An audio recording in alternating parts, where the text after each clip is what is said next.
இவரின் வீரத்தை ராணி வேலு நாச்சியார் 18ஆம் நூற்றாண்டில் தமிழ்நாட்டின் சிவகங்கை பகுதியின் ராணி மற்றும் பிரித்தானிய கிழக்கிந்திய கம்பெனிக்கு எதிராக ஆயுதம் ஏந்தி போராடிய பெண் விடுதலை போராட்ட தலைவி, இந்தியாவின் முதல் பெண் விடுதலை போராட்ட வீரர்.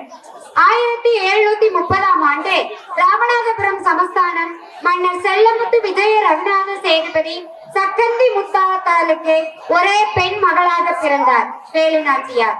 ஆண் வாரிசு போல வளர்க்கப்பட்டார். ஆயுத பயிற்சி பெற்றார். பல மொழிகள் கற்றார். 1746 சிவகங்கை சீமை மன்னர் முத்துவடுகநாதருக்கு மனைவியானார்.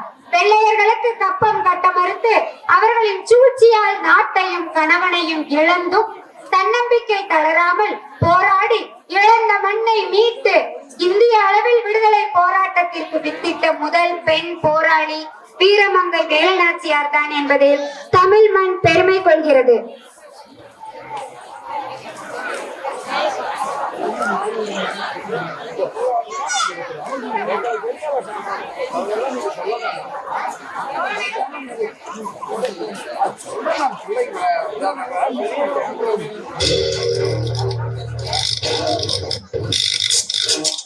பதினெட்டாம் நூற்றாண்டில் சிவகங்கை சீமையை ஆண்ட தனது கணவரை இழந்து ராஜ்யத்தை இழந்து 8 வருடங்களுக்கு காடுகளில் மறைந்து வாழ்ந்து பின்னாளில் வலிமையோடு மீண்டும் வந்து தனது ராஜ்யத்தை கைப்பற்றி சரித்திரம் படைத்தவர் வீரமங்கை வேலு நாச்சியார். ஆங்கிலேயரை வீழ்த்திய முதல் இந்திய ராணி என்ற பெருமையும் இவையே சேரும்.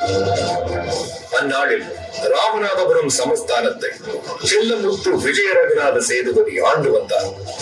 1730ஆம் ஆண்டில் அவருக்கும் முத்தாத்தாள் நாச்சியாருக்கும் பிறந்த வீரமகள் வேலு நாச்சியார். அவர் ஒரு வீரம் பொருந்திய ஆண்மகன் போலவே வளர்க்கப்பட்டார். வெல்லும் வாளும் வளரியும் சிலம்பமும் கற்று தேர்ந்தவராய் விளங்கினார்.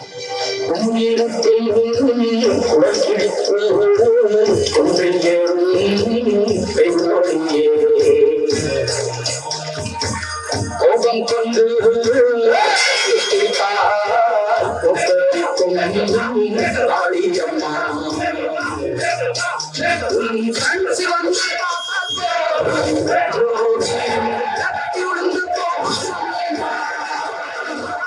ஓவியத்தில் நீர் பார்த்தால் அதே உள்ளத்தை காட்டும் அனைவரையும் ஆதரிக்கும் தாயாகிய அன்னபூரணி நீ அம்மா. அன்புக்கும் பண்புக்கும் தான் நீயோர் அருள்வடிவாகும் அம்மா. உந்தன் மொழிதானே மேலோராகும் வேதம், உந்தன் செயல்தானே எதிலும் இங்கே தர்மம். பொறுத்திருந்தால் பூமி மாதா நீயே, பங்கு நின்றால் தர்மம் காக்கும் தாயே. நல்ல ஞாபகம் இருக்கட்டும், இது ஏன் சமஸ்தானம்?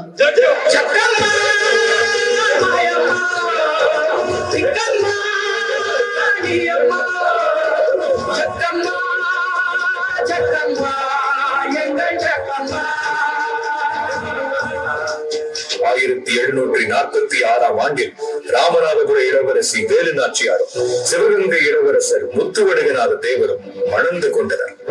பின்னர் அவர்களுக்கு வெள்ளச்சி நாச்சியார் என்ற ஒரு பெண் குழந்தை பிறந்தது. ராஜ குடும்பம் மகிழ்ச்சி வெள்ளத்தில் திளைத்திருந்தது. நாட்டு மக்களும் மகிழ்வோடு வாழ்ந்து வந்தனர்.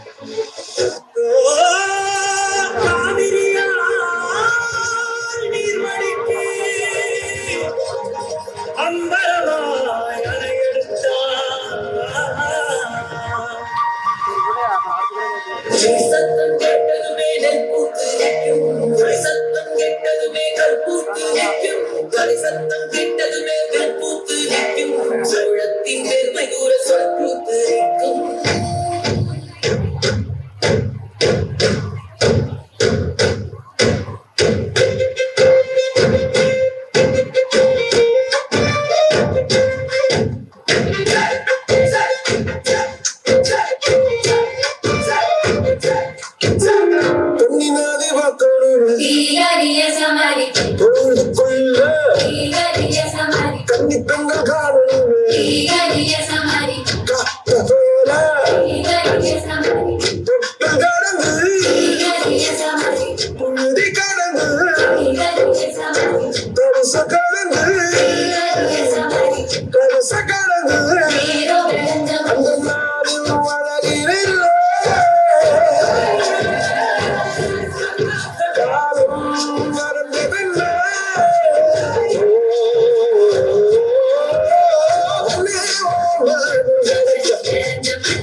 இந்திய வரலாற்றில் முதல் பெண் தியாகி ஒரு தமிழச்சி என்று தெரியுமா? சிவகங்கை மாவட்டத்தில் மறவர் குடியில் பிறந்த குயிலி பல்வேறு போர்க்கலைகளை கற்றுத் தேர்ந்தார்.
சீர்குலைய செய்ய காத்திருந்தது ஆங்கிலேயரின் சதி. ஆரம்பத்தில் வணிகம் செய்வதற்காக இந்திய மண்ணில் காலடி வைத்த பிரித்தானிய கிழக்கிந்திய நிறுவனம் பின்னாளில் ராணுவ படைகளை திரட்டிக் கொண்டு இந்தியாவின் சில பகுதிகளை ஆளத் தொடங்கியது. 18ஆம் நூற்றாண்டின் நடுவில் ஆங்கிலேயர் இந்திய மன்னர்களுக்கு நடுவே இருந்த பூசல்களை தங்களுக்கு சாதகமாக கொண்டு தங்கள் வலிமையை மேலும் பெருக்கிக் கொண்டனர். ஏற்கனவே மதுரை நாயக்க ராஜ்யத்தை முற்றிலுமாக கைப்பற்றியிருந்த ஆற்காடு நவாபிடம் ஆங்கிலேயர் கை கோர்த்துக் கொண்டனர். இந்நேரத்தில் ராமநாதபுர சமஸ்தானமும் சிவகங்கை சமஸ்தானமும் ஆற்காடு நவாபுக்கு கப்பம் கட்ட மறுத்தன. 1772ஆம் ஆண்டு சிவகங்கை சீமையின் மன்னர் முத்துவடுகநாத தேவர் வழக்கம் போல் சிவகங்கைக்கு அருகே உள்ள காளையார் கோவிலுக்கு வழிபடச் சென்றிருந்தார். அப்போது நவாபின் சார்பாக கேப்டன் ஜோசப் ஸ்மித்தின் தலைமையில் அனுப்பப்பட்ட ஆங்கிலேய படை சிவகங்கை கோட்டையை தாக்கியது. அதே சமயம் ஆப்ரஹாம் போர்ஜோர் தலைமையில் இன்னொரு ஆங்கிலேய படை காளையார் கோவிலுக்குள் ரகசியமாக நுழைந்தது. போரை சற்றும் எதிர்பாராத மன்னர் ஆங்கிலேயரால் கொடூரமாக கொல்லப்பட்டார். மன்னரை கொன்றதோடு மட்டுமில்லாமல் கோவில் நகைகளையும் 50,000 பொற்காசுகளையும் சூறையாடி சென்றனர் ஆங்கிலேயர். மூச்சிலே தீயுமாய் நெஞ்சிலே காயமாய் வறண்டு போன வீழ்கர் வாழ்ந்தே காட்சி ஒன்றினை காட்டத்தான் சாட்சி சொல்லுமே போட்டும் தான் தேசமே விட்டு எழு. மன்னரின் மரணச் செய்தி கேட்டு அதிர்ந்த வேலு நாச்சியார் தனது மந்திரி தளவாய் தாண்டவராய பிள்ளையின் உதவி கொண்டு சிறுமியாயிருந்த வெள்ளச்சி நாச்சியாரோடு திண்டுக்கல் அருகில் உள்ள விருப்பாட்சிக்கு தப்பிச் சென்றார். பின்னர் சிவகங்கை படையில் இருந்த மருது சகோதரர்களும் வேலு நாச்சியாரை வந்தடைந்தனர். மறுபுறம் சிவகங்கையில் தப்பிச் சென்ற ராணியின் மறைவிடத்தை காட்டிக் கொடுக்குமாறு நாச்சியாரின் மெய்காப்பாளராக இருந்த உடையாளை ஆங்கிலேயர் துன்புறுத்தினர். ஆனால் விசுவாசியான உடையாள் அவர்களுக்கு கீழ்ப்படிய மறுக்க ஆங்கிலேயரால் கொடூரமாக கொல்லப்பட்டார். உடையாளின் மரண செய்தி கேட்ட வேலு நாச்சியாருக்கு நெருப்பில் எண்ணெய் இட்டது போல் இருந்தது. ஆங்கிலேயரை பழி தீர்த்து தனது ராஜ்யத்தை மீட்டெடுக்க சபதம் கொண்டார் வேலு நாச்சியார். பூமி கொதிக்கும் அக்னி அரங்கம், மரணங்கள் மயானம், இன்னொந்தரங்கம், நானும் கொதிச்சு சிவம் நடந்த நடந்தான் நடந்து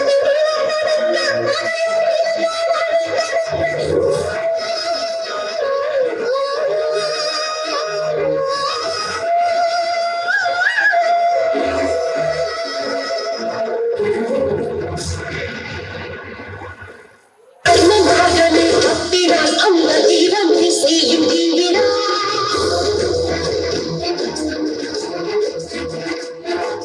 எதுவும் சொன்னாலும் எதிலும் என்னாலும் எதிர்த்து ராமன் தாரத்தை கண்டதால் வண்டி பிரிவு கணக்கேடு சொல்வதே பிறகு மாங்களுக்கு நெருப்பு ஆகும் என்றாலும் பெண்மை ஜாதியார் பொம்மை ஆகட்டும் அழகைதான் என்று மனித தூராகும் இரத்திலே கேட்டு சரவ கீதம்தான்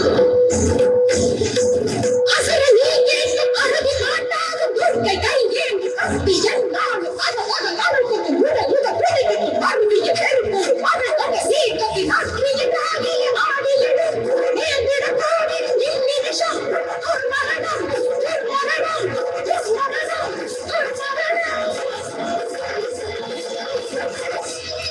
வருடமும் விஜயதசமி அன்று சுற்றுவட்டார கிராமங்களில் உள்ள பெண்கள் அனைவரும் சிவகங்கை அரண்மனை வளாகத்தில் இருக்கும் ராஜராஜேஸ்வரி கோவிலுக்கு திரண்டு வருவது வழக்கம். அன்று மட்டும் கோட்டையின் வாயில் கதவுகள் பொதுமக்களுக்காக திறந்து வைக்கப்பட்டிருக்கும். அப்படி ஒரு விஜயதசமி நாளில் குயிலியும் உடையாள் படையும் மக்களோடு மக்களாக கலந்து கோட்டைக்குள் ஊடுருவுவதே வேலு நாச்சியாரின் திட்டம். மருத சகோதரர்களும் அவர்களுடைய படையும் குயிலியும் உடையாள் படையும் வேலு நாச்சியாரும் அந்நாளுக்காக பழிவரியோடு காத்திருந்தனர். 1780 ஆண்டு விஜயதசமி உடையாள் படை மறைத்து வைக்கப்பட்ட ஆயுதங்களோடு சிவகங்கை கோட்டைக்குள் சென்றடைந்தனர். தக்க சமயத்தில் குயிலியின் ஆணைப்படி உடையாள் படை ஆங்கிலேயரை தாக்கத் தொடங்கியது. அந்நேரத்தில் குயிலி கோவிலின் பின்னால் இருந்த ஆங்கிலேயரின் ஆயுத கிடங்கை நோக்கி ஓடினான். கோயிலில் வைக்கப்பட்டிருந்த நெய்யை தன் மீது ஊற்றிக்கொண்டு தீ வைத்து ஆயுத கிடங்கினுள் குதித்தாள். ஆங்கிலேயரின் ஆயுத கிடங்கு வெடித்து சிதறியது. உடனே வேலு நாச்சியார் தன் படையுடன் உள்ளே புகுந்து ஆங்கிலேயரின் படையை வீழ்த்தி பழி தீர்த்து தனது ராஜ்யத்தை மீட்டெடுத்தார்.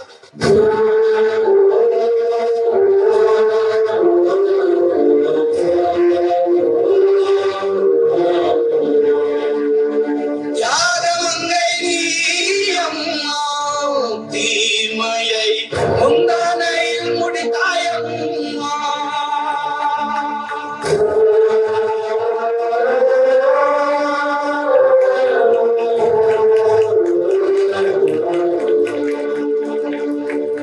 என்ன விரதம் ஏற்றாய் நீ அம்மா, நெஞ்செல்லாம் இறைவியாய் நின்றாய் அம்மா. பின்னர் வீரமங்கை வேலு நாச்சியார் சிவகங்கை சமஸ்தானத்தில் 10 வருடங்கள் பொன்னான ஆட்சி புரிந்து 1796 ஆண்டில் உயிர் துறந்தார். தனது வீரத்தினாலும் போர் திறனாலும் வேலு நாச்சியார் நம் நினைவில் என்றென்றும் வாழ்வார். வீரமங்கை வேலு நாச்சியார்.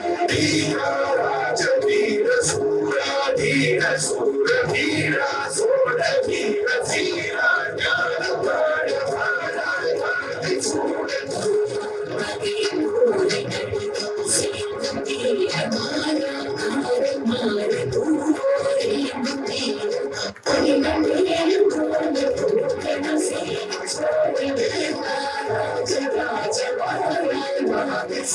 தமிழ் வாழ்க வாழ்க வீர சோழம் வாழ்க தமிழ் வாழ்க வாழ்க நல்லோர் தேசம் வாழ்க தமிழ் வாழ்க வாழ்க வீர சோழம் வாழ்க தமிழ் வாழ்க வாழ்க நல்லோர் தேசம் வாழ்க தமிழ் வாழ்க வாழ்க வீர சோழம் வாழ்க தமிழ் வாழ்க வாழ்க நல்லோர் தேசம் வாழ்க வீரா